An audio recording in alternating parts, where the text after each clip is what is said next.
प्रिय विद्यार्थियों, ये भाग प्रथम के प्रथम प्रश्न पत्र समाजशास्त्र का परिचय के द्वितीय खंड के अंतर्गत हम लोग मूलभूत अवधारणाओं की श्रेणी में परिस्थिति एवं भूमिका की अवधारणा के बारे में गत कक्षा में बात कर रहे थे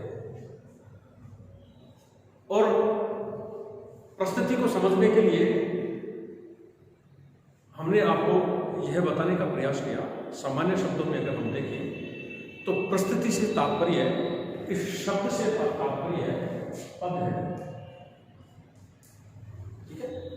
और पद का मतलब समाज में अनेक लोग होते हैं और जो समाज में लोग होते हैं, समाज के जो व्यक्ति हैं, समाज में ऐसा कोई भी व्यक्ति नहीं है जिसका कोई ना कोई पद नहीं हो, जिसकी कोई परिस्थिति नहीं हो, ठीक है। यानी कि व्यक्ति समाज में रहे और उसका कोई सामाजिक पद नहीं हो, ऐसा हो ही नहीं सकता। इससे तात्पर्य है कि समाज में प्रत्येक व्यक्ति का कोई ना कोई पद होता है, उसी पद को समाजशास्त्रीय भाषा में परिस्थिति कहा जाता है। राइट, ये बात हमने गत कक्षा में आपको बताने की कोशिश की। तो एक बात तो यहाँ पर जो स्पष्ट होकर आ रही है, ये तो हम स्पष्ट कर ही चुके हैं कि समाज में प्रत्येक व्यक्ति का कोई ना कोई पद होता है। समाज में ऐसा कोई भी व्यक्ति नहीं जिसका कोई पद नहीं हो और उसी सामाजिक पद को समाजशास्त्रीय भाषा में परिस्थिति या स्टेटस कहा जाता है। अब इसके साथ जो दूसरी बात हमने आपको बताने का प्रयास किया था, वह यह किया था, समाज में तो अनेक लोग होते हैं, क्योंकि अनेक लोगों से मिलकर ही समाज का निर्माण होता है। समाज में बहुत सारे व्यक्ति होते हैं, तो बहुत सारे व्यक्ति हैं, इसका मतलब बहुत सारे व्यक्ति हैं और सब व्यक्तियों की अपनी अपनी एक परिस्थिति है। इसका मतलब समाज में बहुत सारी परिस्थितियां हैं, ठीक है।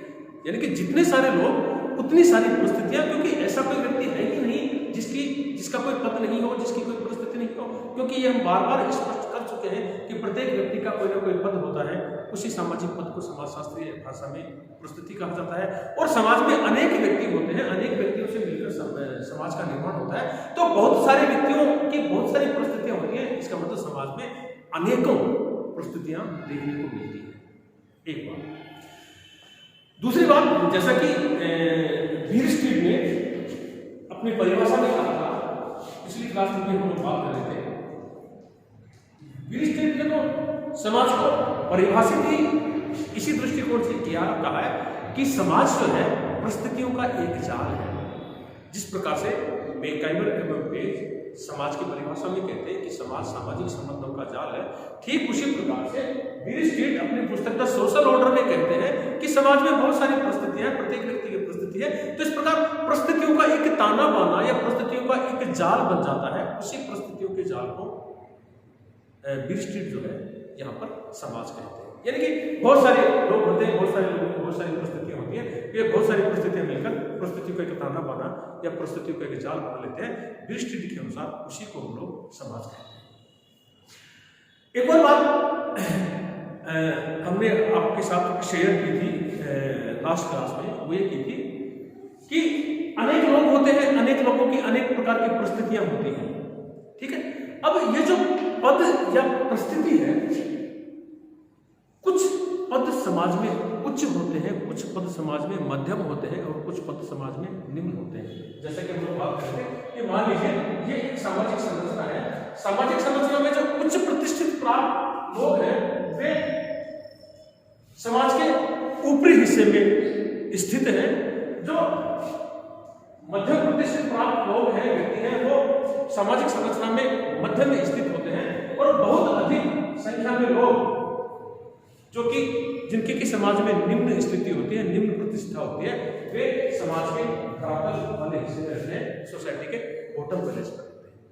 तो इस प्रकार से हम यहाँ पर यह बात स्पष्ट करना चाह रहे हैं कि परिस्थितियां जो है ऊंची या नीची होती है। कुछ पद समाज में उच्च होते हैं, कुछ पद समाज में मध्यम होते हैं और कुछ पद समाज में निम्न होते हैं। लेकिन प्रश्न उठता है कि कोई पद उच्च स्थिति में है तो वह क्यों है, मध्यम है तो वह क्यों है, निम्न है तो वह क्यों है, यानी कि कोई परिस्थिति उच्च है, उसके निर्धारण के कारक क्या है। हम कैसे कह सकते हैं कि साहब ये व्यक्ति उच्च प्रतिष्ठा को प्राप्त है, इसकी परिस्थिति कुछ है, ये समाज में शीर्ष स्थान पर स्थापित होगा, सामाजिक संस्थान में उसका स्थान सबसे उच्च होगा। ये व्यक्ति जिसकी की स्थिति निम्न है, जिसकी की स्थिति परिस्थिति निम्न है, ये समाज के धरातल पर स्थित होगा, सामाजिक संस्थान में उसकी स्थिति सबसे निम्न होगी। इसका निर्धारण कैसे करें? सबसे पहली बात इसके जवाब में हम ये कह सकते हैं कि कोई समाज किन सामाजिक मूल्यों को अधिक महत्व प्रदान करता है। कोई समाज किन सामाजिक, हालांकि ये हम लोग परिस्थिति के निर्धारण के जब कारक देखेंगे तब ये देखेंगे, लेकिन सबसे महत्वपूर्ण बात यह है कि कोई समाज किन सामाजिक मूल्यों को अधिक महत्व देता है। किसी व्यक्ति में अगर वो सामाजिक मूल्य अधिक मात्रा में पाए जाते हैं तो वो व्यक्ति सामाजिक संस्थान में सबसे उच्च स्थिति को प्राप्त करेगा। और जो व्यक्ति सामाजिक जिस व्यक्ति में उन सामाजिक मूल्यों की जिनको कि समाज अधिक मान्यता प्रदान करता है, जिनको कि अधिक महत्व देता है, जिन लोगों में कम मात्रा उन सामाजिक मूल्यों को देखने को मिलेगी, वो निश्चित रूप से सामाजिक संस्करण में निम्न स्थिति को प्राप्त करेंगे। विस्तार से हम लोग जब परिस्थिति निर्धारण के कारक देखेंगे, जैसे हमने कहा फॉर एग्जाम्पल कैसे कि कोई समाज पैसों को अधिक महत्व देता है, धन को अधिक महत्व देता है, तो किसी व्यक्ति के पास बहुत अधिक मात्रा में धन है तो निश्चित रूप से उस व्यक्ति की परिस्थिति उच्च होगी, सामाजिक संरचना में, सामाजिक स्तरीकरण में व्यक्ति उच्च स्थान प्राप्त करेगा अगर उसके पास बहुत अधिक धन है। लेकिन फिर आपको बता दें कि किसी व्यक्ति के पास बहुत अधिक धन है, निश्चित रूप से उस व्यक्ति का स्थान सामाजिक संरचना में सबसे उच्च होगा, लेकिन उस समाज के सामाजिक मूल्य क्या है? अगर उस व्यक्ति ने समाज के बताए गए तौर तरीकों के अनुसार, सामाजिक मूल्यों के अनुसार, समाज के बताए गए नियम कायदों के अनुसार वैध तरीके से अगर धन संपत्ति पैसा अर्जित किया है तो नो डाउट निश्चित रूप से उस व्यक्ति का स्थान उच्च होगा। अगर समाज के द्वारा बताए गए तौर तरीकों को विपरीत जाकर अवैध तरीके से अगर उसने धन पैसा संपत्ति अर्जित की है तो भले उसके पास कितना ही धन क्यों ना हो, उसकी परिस्थिति निम्न होगी। यानी कि परिस्थिति के निर्धारण के कारक जो है उससे समाज के सामाजिक मूल्यों में निहित होते हैं। कौन समाज किन सामाजिक मूल्यों को अधिक महत्व प्रदान करता है, उसी आधार पर व्यक्ति की सामाजिक परिस्थिति निर्धारित होती है। एक बात। दूसरी बात हमने आपसे यह स्पष्ट की थी कि परिस्थिति अपने आप में अकेली कोई परिस्थिति नहीं होती है, कोई भी पद अकेला पद नहीं होता है, कोई भी परिस्थिति अकेले नहीं होती। एक परिस्थिति दूसरी परिस्थिति के संदर्भ में ही होती है, ठीक है। यानी कि एक परिस्थिति, इसका मतलब उसके अगेंस्ट कोई दूसरी परिस्थिति है। जैसा कि हम बात कर रहे थे, अध्यापक है, इसका मतलब अध्यापक कब है? जब छात्र या छात्राएं विद्यार्थी हैं तो अध्यापक है। विद्यार्थी है, इसका मतलब निश्चित रूप से उनका कोई अध्यापक है। पति है, बिना पत्नी के कोई पति नहीं हो सकता। पत्नी है, बिना पति के कोई पत्नी नहीं हो सकती। यानी कि एक परिस्थिति दूसरी परिस्थिति के संदर्भ में ही होती है। ये बात हम स्पष्ट कर चुके हैं। नेक्स्ट बात जो है हम आपको बताने जा रहे हैं और आपको पूर्व में भी बताने की हमने कोशिश की है। संक्षिप्त में एक बार उस बात को दोहराते हुए हम लोग आगे बढ़ेंगे। वो ये कि कोई एक व्यक्ति किसी क्षेत्र विशेष में उच्च परिस्थिति को प्राप्त हो सकता है, वही व्यक्ति दूसरे क्षेत्र में निम्न परिस्थिति को प्राप्त हो सकता है। यानी कि व्यक्ति की समाज में अनेक परिस्थितियां होती है। जैसे हमने उदाहरण दिया था कि मैं वर्तमान में एक शिक्षक हूँ, मित्रों के साथ मित्र हूँ, घर पे जाता हूँ, किसी का बेटा हूँ, किसी का भाई हूँ, ठीक है, किसी का पति हूँ, किसी का पिता हूँ। यानी कि एक व्यक्ति को अनेक परिस्थितियां मिलती हैं। तो कोई व्यक्ति एक क्षेत्र में उच्च परिस्थिति को प्राप्त कर सकता है, जरूरी नहीं कि वह सभी क्षेत्रों में उच्च परिस्थिति को प्राप्त करे। अन्य क्षेत्र में उसकी परिस्थिति निम्न हो सकती है। जैसा कि हमने बताया था कि दादा की परिस्थिति समाज में उच्च परिस्थिति है, लेकिन वही दादा जो कि घर में सबसे उच्च है, परिवार में सबसे उच्च प्रतिष्ठा को प्राप्त है, सबसे उच्च परिस्थिति उसकी, वही व्यक्ति अगर किसी कार्यालय में चपरासी है तो उसी व्यक्ति की जो कि घर में सबसे उच्च परिस्थिति को प्राप्त है, उसी वह व्यक्ति जो कि किसी कार्यालय में, दफ्तर में चपरासी है, वहां पर उसकी परिस्थिति सबसे निम्न होगी, ठीक है। नेक्स्ट बात हमने आपको जो बताने का प्रयत्न किया हुआ किया कि प्रत्येक व्यक्ति का कोई पद होता है, उसी पद को परिस्थिति कहा जाता है। कोई व्यक्ति किसी परिस्थिति को प्राप्त करता है, ठीक है। परिस्थिति दो प्रकार की होती है, हम आगे विस्तार से देखेंगे, प्रदत्त परिस्थिति और अर्जित परिस्थिति। प्रदत्त परिस्थिति वह है जो व्यक्ति को स्वतः ही जन्म से ही प्राप्त हो जाती है, जिसको प्राप्त करने के लिए व्यक्ति अपनी तरफ से कोई प्रयास नहीं करता, उसको प्रदत्त परिस्थिति कहा जाता है। जबकि अर्जित परिस्थिति वह है जिसको व्यक्ति अपनी मेहनत, लगन, योग्यता, प्रतिस्पर्धा और परिश्रम के माध्यम से प्राप्त करता है। ऐसे पदों को, ऐसी परिस्थिति को अर्जित परिस्थिति कहा जाता है। तो समाज में कोई व्यक्ति किसी व्यक्ति को कोई परिस्थिति मिलती है या वह प्राप्त करता है, यानी कि अर्जित परिस्थिति हो चाहे प्रदत्त परिस्थिति हो, अगर कोई व्यक्ति किसी परिस्थिति पर आसीन है, किसी पद पर आसीन है, तो कोई व्यक्ति जिसने कि कोई किसी परिस्थिति को प्राप्त किया है, समाज उस व्यक्ति से उस परिस्थिति से संबंधित दायित्वों का निर्वहन करने की अपेक्षा करता है, और वह व्यक्ति उस परिस्थिति से संबंधित, उस पद से संबंधित जो कार्य करता है उसे समाजशास्त्र की भाषा में भूमिका या रोल कहा जाता है। किसी व्यक्ति को कोई परिस्थिति मिलती है या कोई व्यक्ति किसी परिस्थिति को प्राप्त करता है, तो जिस व्यक्ति को कोई परिस्थिति मिली है या उसने कोई परिस्थिति प्राप्त की है, तो उस परिस्थिति प्राप्त करने के पश्चात उस व्यक्ति से समाज यह अपेक्षा करता है कि इस परिस्थिति से संबंधित दायित्वों का वह निर्वहन करे, और वह व्यक्ति उस पद के अनुसार जो कार्य करता है उसको समाजशास्त्र की भाषा में रोल या भूमिका कहा जाता है। ये तमाम बातें हम पिछली क्लास में कर चुके हैं। प्रत्येक व्यक्ति का कोई ना कोई पद होता है। हाँ, यह भी बात हमने कही थी कि परिस्थिति की अवधारणा समाजशास्त्र दृष्टिकोण से बड़ी महत्वपूर्ण अवधारणा है, क्योंकि परिस्थिति की अवधारणा को समझे बिना हम लोग सामाजिक संस्थान की अवधारणा को नहीं समझ सकते, क्योंकि सामाजिक संस्थान की जो अवधारणा है वो पूर्ण रूपेण परिस्थिति की अवधारणा पर आधारित है, क्योंकि परिस्थितियों का क्रम विन्यास ही सामाजिक स्तरीकरण कहलाता है। इसलिए परिस्थिति की अवधारणा बड़ी महत्वपूर्ण अवधारणा है। हमने जो बातें स्पष्ट करने का प्रयास किया, प्रत्येक व्यक्ति का कोई पद होता है। ऐसा कोई भी व्यक्ति नहीं समाज में जिसका कोई पद नहीं हो, जिसकी कोई परिस्थिति नहीं हो। ठीक है, परिस्थिति उच्च या निम्न हो सकती है। एक परिस्थिति दूसरी परिस्थिति के संदर्भ में ही होती है, कोई भी परिस्थिति अकेली परिस्थिति नहीं होती है। ठीक है, परिस्थितियों के साथ कुछ दायित्व, कुछ प्रकार्य, कुछ कार्य जुड़े हुए होते हैं। ठीक है, जो व्यक्ति किसी परिस्थिति को प्राप्त करता है उसको उस परिस्थिति से संबंधित, उस पद से संबंधित कुछ दायित्वों का निर्वहन करना पड़ता है, जिसे समाजशास्त्रीय भाषा में भूमिका कहा जाता है। यानी कि प्रत्येक पद के साथ कुछ कार्य जुड़े हुए होते हैं, जिसको लोग भूमिका कहते हैं। परिभाषा की जहां तक बात है, बीस्ट्रीट की परिभाषा को लोग देख चुके हैं। बीस्ट्रीट ने अपनी पुस्तक द सोशल ऑर्डर में कहा है कि समाज जो है सामाजिक परिस्थितियों का जाल है, यानी कि समाज में अनेक प्रकार के अनेक लोग हैं, अनेक लोगों की अनेक परिस्थितियां हैं, अनेक परिस्थितियां मिलकर परिस्थितियों का एक जाल बनती हैं, जिसको समाजशास्त्री भाषा में समाज कहते हैं। इसी प्रकार से मैकेबल एंड पेज ने जो है परिस्थिति की परिभाषा दी है। मैकेबल एंड पेज का कहना है कि परिस्थिति वह सामाजिक पद है, एक सोशल पोस्ट है जिसको कि हम लोग परिस्थिति कहते हैं। तो मैकेबल एंड पेज का कहना है कि परिस्थिति वह सामाजिक पद है जो व्यक्तिगत गुण तथा सामाजिक सेवा से पृथक, वह सामाजिक पद है जो व्यक्तिगत गुण तथा सामाजिक सेवा से पृथक व्यक्ति को आदर, प्रतिष्ठा तथा प्रभाव की मात्रा का निर्धारण करती है। ठीक है, मैकेबल पेज का कहना है कि परिस्थिति वह सामाजिक पद है जो किसी व्यक्ति को, यानी कि कोई व्यक्ति किसी परिस्थिति को प्राप्त करता है तो उसको व्यक्तिगत गुण तथा सामाजिक सेवा से अलग व्यक्ति को आदर, प्रतिष्ठा तथा प्रभाव की मात्रा का निर्धारण करती है, ऐसा मैकेबल पेज का कहना है। ठीक इसी प्रकार से किम्बल यंग ने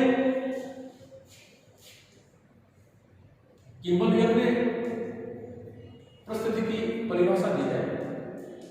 किम्बल यंग का कहना है कि प्रत्येक समाज तथा समूह में प्रत्येक व्यक्ति को कुछ कार्यों को संपन्न करना होता है। किम्बल यंग का कहना है कि प्रत्येक समाज तथा समूह में प्रत्येक व्यक्ति को कुछ कार्यों को संपन्न करना होता है जिनके साथ प्रतिष्ठा की कुछ मात्रा जुड़ी हुई होती है। प्रत्येक समूह तथा समाज में प्रत्येक व्यक्ति को कोई ना कोई कार्य करना पड़ता है जिनके साथ प्रतिष्ठा की कुछ मात्रा जुड़ी होती है। शक्ति तथा प्रतिष्ठा की जिस मात्रा का हम प्रयोग करते हैं, पद मिलता है, पद के साथ कुछ प्रतिष्ठा जुड़ी हुई होती है, और उस पद के साथ जो है प्रतिष्ठा और शक्ति की जिस मात्रा का हम प्रयोग करते हैं, समाजशास्त्रीय भाषा में वही परिस्थिति। तो इस प्रकार से किम्बल यंग, मैकेबल पेज और बीस्ट्रीट की परिभाषा पर अगर हम निष्कर्ष निकालें तो वही निष्कर्ष निकल कर आता है जिसका उल्लेख हमने पूर्व में ही कर दिया। हम ये कह सकते हैं कि इन परिभाषाओं से स्पष्ट है कि परिस्थिति व्यक्ति की समूह अथवा समाज में पद की सूचक है। कोई भी समाज है, कोई भी समूह है, उस समूह में जो परिस्थिति है वो उस व्यक्ति की पद की सूचक है कि इस व्यक्ति का ये पद है। यह पद व्यक्ति को समाज द्वारा स्वतः ही प्रदान किया जाता है। हम पूर्व में आपको स्पष्ट कर चुके परिस्थिति दो प्रकार की होती है, प्रदत्त परिस्थिति या अर्जित परिस्थिति। ठीक है, समूह या समाज में परिस्थिति पद की सूचक है, और ये जो पद है व्यक्ति को या तो समूह है या तो व्यक्ति को स्वतः ही प्राप्त हो जाता है, या व्यक्ति अपनी मेहनत, लगन, योग्यता और प्रतिस्पर्धा के माध्यम से इस पद को पा लेता है। ठीक है, जिसको हम लोग परिस्थिति कह रहे हैं, यानी कि स्वतः ही मिलती है, यानी कि प्रदत्त परिस्थिति है, और पा लेता है किसी पद को, यानी कि वह अर्जित परिस्थिति। इस प्रकार से दो प्रकार की होती है।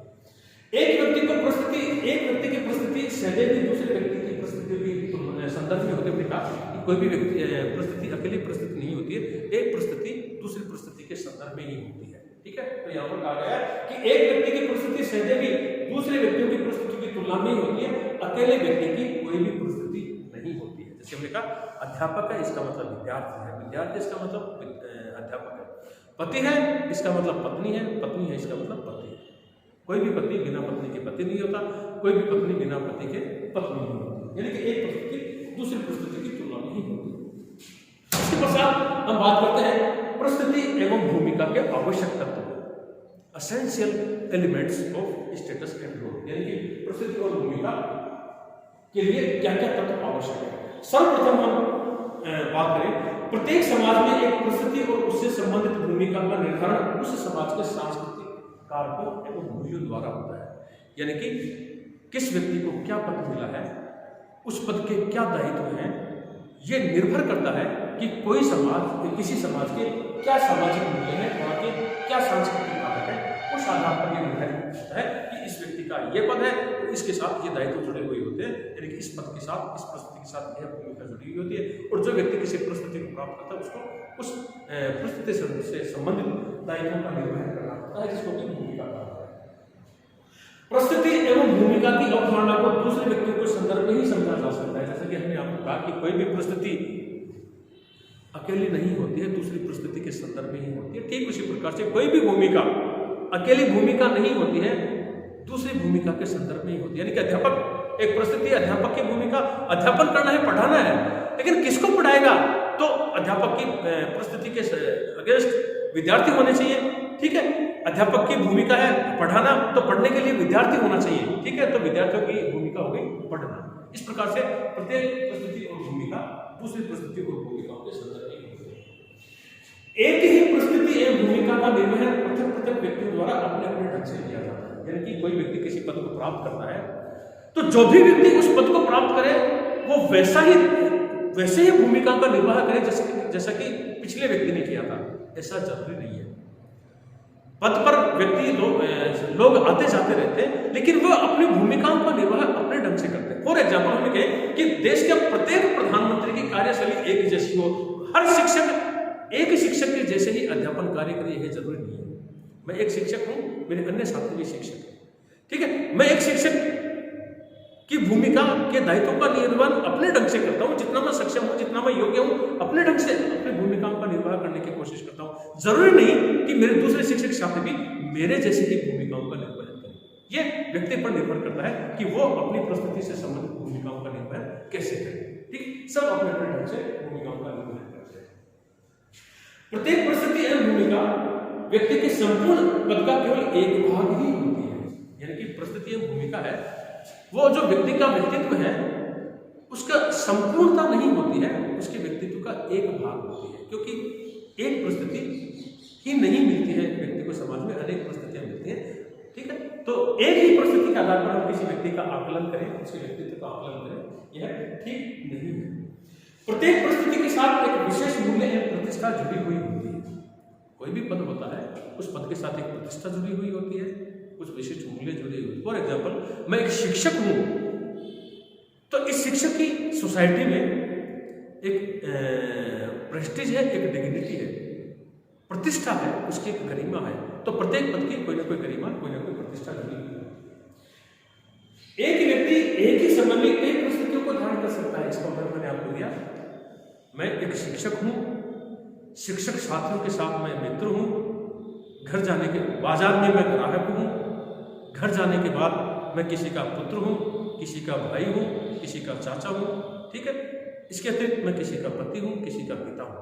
यानी कि एक ही व्यक्ति को एक समय में अनेक परिस्थितियां मिलती हैं, परिस्थितियों का समुच्चय बनता है।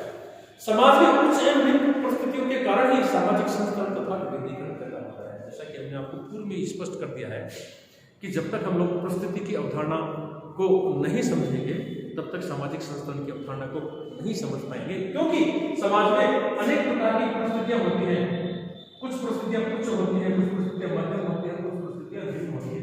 तो ये जो है ये क्या है, ये परिस्थितियां समान, जिन लोगों की परिस्थिति लगभग समान होती है वे एक नए परिस्थिति समूह बना लेते हैं। तो ये जो ग्रुप्स है ये परिस्थिति के समूह है। इस प्रकार प्रतिष्ठा या परिस्थितियों के आधार पर समाज में हमको ऊंच नीच देखने को मिलता है। ये सबसे उच्च परिस्थिति, फिर निम्न परिस्थिति, फिर निम्न परिस्थिति, और ये सबसे निम्न परिस्थिति का समूह है। इस प्रकार से परिस्थितियां ऊपर से नीचे या नीचे से ऊपर के क्रम में जची हुई होती है। इसको हम लोग क्या कहते हैं, परिस्थितियों का क्रम विन्यास, परिस्थितियों का क्रम विन्यास। और यही परिस्थितियों का क्रम विन्यास सामाजिक संस्करण या सामाजिक स्तरीकरण कहलाता है। यानी कि परिस्थितियों के कारण ही समाज में सामाजिक संस्करण और सामाजिक विविधीकरण बनता है। समाज में कुछ परिस्थितियां प्रदत्त होती हैं तथा समाज में कुछ परिस्थितियां अर्जित होती हैं। वे परिस्थितियां जो कि व्यक्ति को स्वतः ही प्राप्त होती है, जिसको कि प्राप्त करने के लिए व्यक्ति अपनी तरफ से कोई प्रयत्न नहीं करता, उनको प्रदत्त परिस्थिति कहते हैं। जैसे लिंग के आधार पर लड़का या लड़की होना, किसी जाति, किसी धर्म, किसी गोत्र का सदस्य होना, इनके लिए व्यक्ति अपनी तरफ से कोई प्रयास नहीं करता। जन्म लेने के साथ ही ये परिस्थिति व्यक्ति को स्वतः ही मिल जाती है। जबकि कुछ पदों को, कुछ परिस्थितियों के व्यक्ति अपनी मेहनत, लगन, योग्यता और प्रतिस्पर्धा और परिश्रम के आधार पर प्राप्त करता है, जिनको अर्जित परिस्थिति कहा जाता है। फॉर एग्जाम्पल, मैं शिक्षक हूँ, विद्यार्थी होना, सिपाही होना, कलेक्टर होना, SDM होना, गायक होना, अभिनेता होना, ये सारी के सारी क्या है, अर्जित परिस्थितियां हैं, जिनको व्यक्ति अपनी मेहनत, लगन और योग्यता के आधार पर प्राप्त करता है।